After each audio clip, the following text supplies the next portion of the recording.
how to sign in Hopper app. Hi everyone, welcome back to our channel. In today's video I'll guide you on how you can sign into Hopper app, so make sure to watch the video till the end. In order to sign into Hopper app, it's actually very simple. All you have to do is, first of all, make sure you download the Hopper application, and over here you also this type of interface after you open up the app. So what you need to do is simply go ahead and then basically tap the profile icon from the top left here. Then over here you'll find sign up or login. You want to make sure to just tap on it. Once you tap on sign up or login, you can simply sign in using your phone number or Google. In my case, I'll just select Google account because it's much more convenient for me. Select continue with Google, just tap on continue option, and after you've done that, you'll be successfully signed in to your Hopper app as you would be able to find it.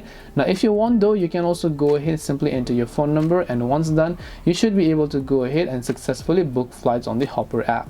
This way you'll be able to go ahead and then basically log into Hopper. Hope this video was very helpful. If you have got any questions, feel free to leave them down below. Thank you for watching till the end of this tutorial, and see you soon in the next video.